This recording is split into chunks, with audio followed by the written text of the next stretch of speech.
Welcome back. And in the previous film, I talked about how many times did the life on land, dry land, die. It said only once, in a very skillful way. This film is one of the most important, where I will analyze and check, can this be that we have a harmonious text really depend, can it be a skillful editor because of him? But Emerton also says you can see a clear difference in the narrative style. So even if the editor has been so skillful that you really have difficult to see any problems, there is still two stories, there is still a clear difference in the narrative style. And P's style, as Gunkel says, the dispassionate spirit of scholarship, one who is very much interested just in years and other exact dates, things, and it's like a judicial document, or sorry, I don't find the word, a law document, like a very formally written document without any colors or warmth or enjoyment of some literary skills, which makes it nice to read. Skinner says he has a very stereotyped terminology and monotonous repetitions. As we already have said many times, if this is true, P hasn't written the P portions in the primeval history. The literary skills is lacking. They're obvious that he lacks literary skills, Skinner says. Wellhausen, this is very important for the flood story. The details that give the legend its special charm, which is found quite not much in J, is completely left away in P. The details that give the legend its special charm, that is left away completely in P, but found not much, but found in J.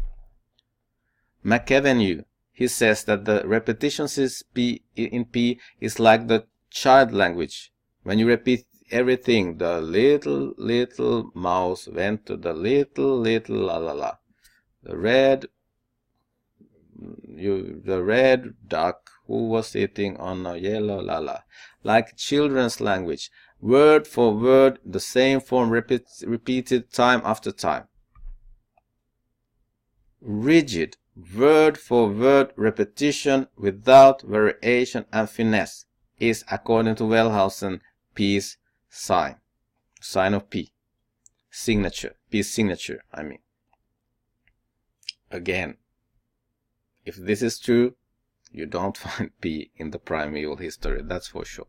But we will check this later about this in this flood story.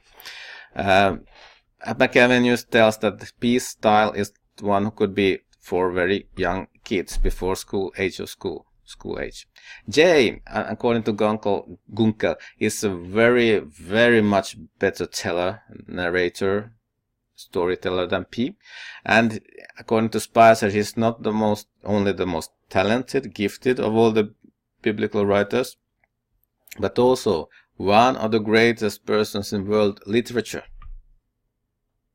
So let's see.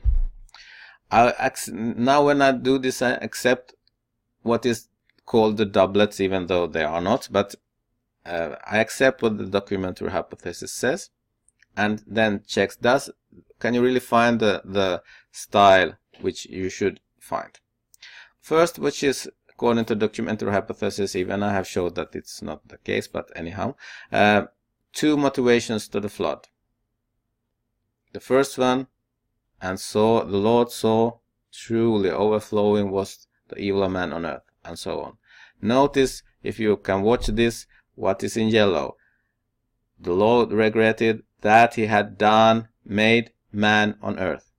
And the Lord said, I will extinguish man as I created from the face of the earth, from man to cattle, to creeping animals, and to the flying creatures of heaven.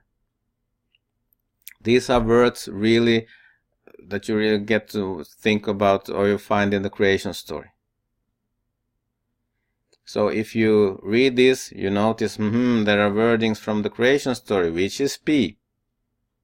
That should mean, this is P. But it's J. This is the motivation according to P. Corrupted was the earth before the face of God. Filled was the earth of unrighteousness. And God saw the earth, and behold, corrupted, had been corrupted. Truly, all flesh had corrupted its way on earth. And it continues. Notice that there are 4 times the same verb, corrupted, in 4 different grammatical forms. You have 3 times before the face of God, before my face, from their faces, with different grammar all times and different words partly.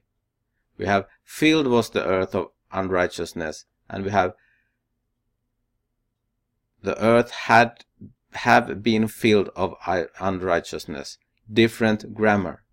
This motivation is very, very skillful writers, or it's very, very skillfully written with great literary technique, great variations.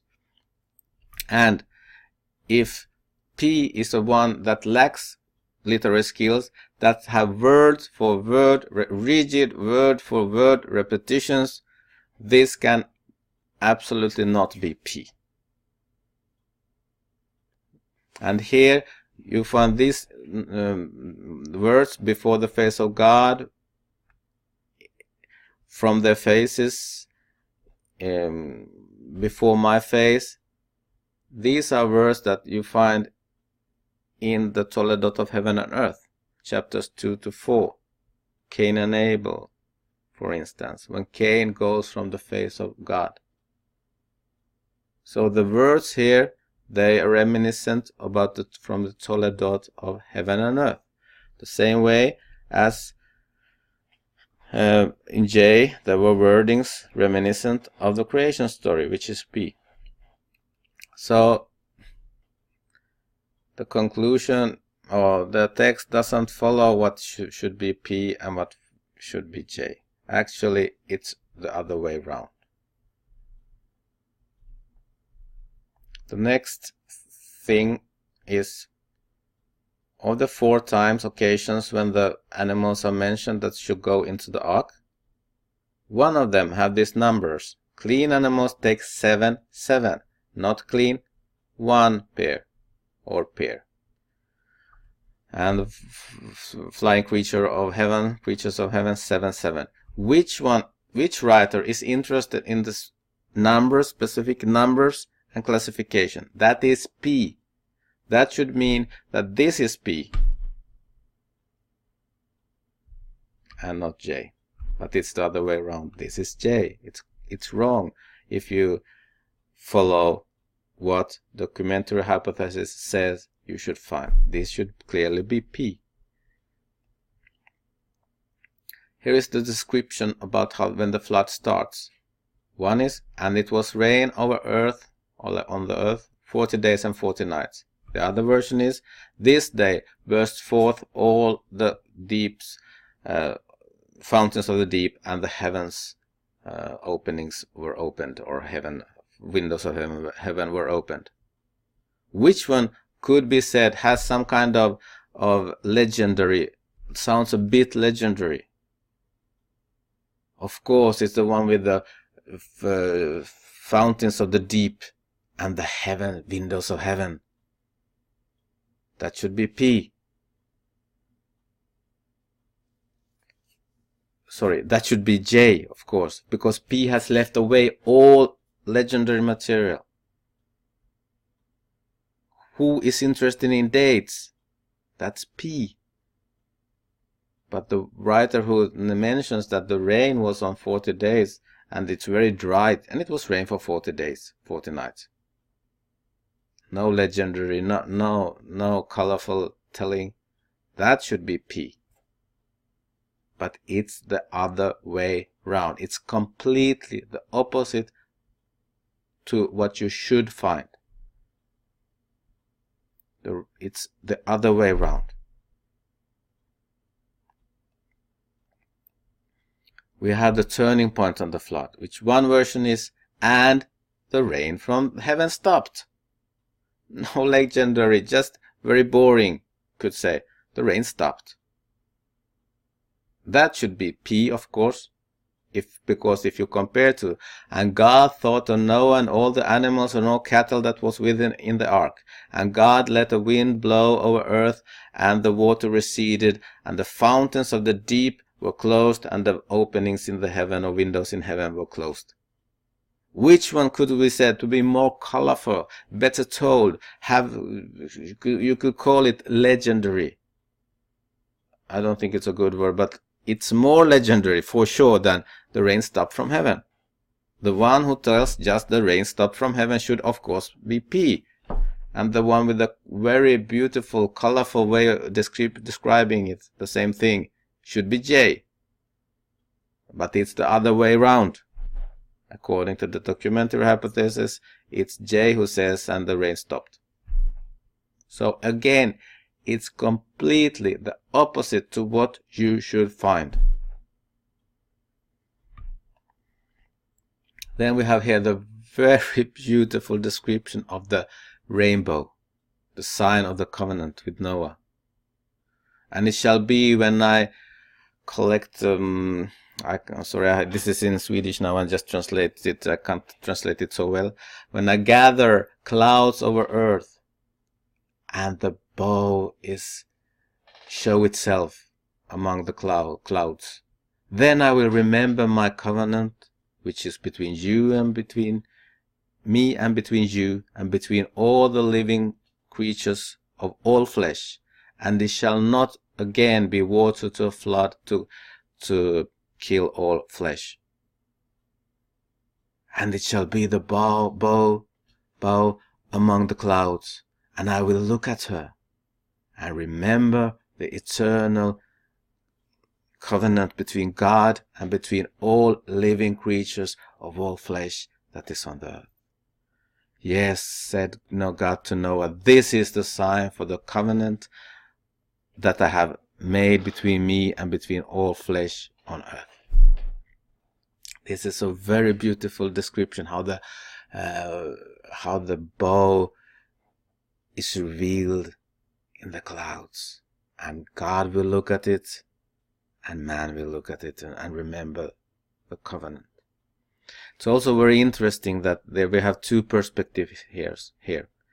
I will remember my covenant, which is between me and between you and all living creatures of all flesh. That is from God's perspective. Then it will.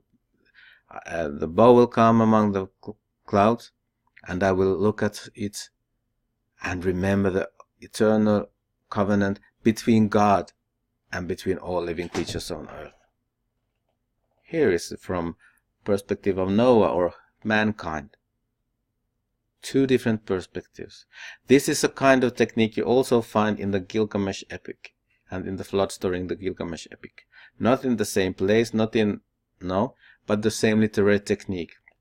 When the flood hero there, Utnapishtim, comes to the ship, and you see it from outside, but suddenly you see it from the eyes of Utnapishtim, and there is no words or something that shows that some changes the perspective, but you just have to understand it from the text.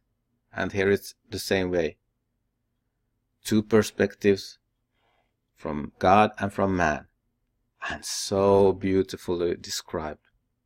This kind of description, of course, should be J, the one with the literary skill, the one who is one of the best writers in world history. Not P, who lacks literary skill, but this is P. So again, it doesn't fit at all, the text, to what you should find.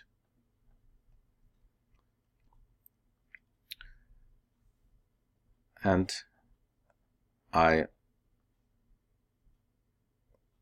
I will stop here, and in the last film I will try to make some conclusions. I will make some conclusions of what I have been presenting before. So I hope to see you then, because they are important. But I will stop here now and see you soon, I hope.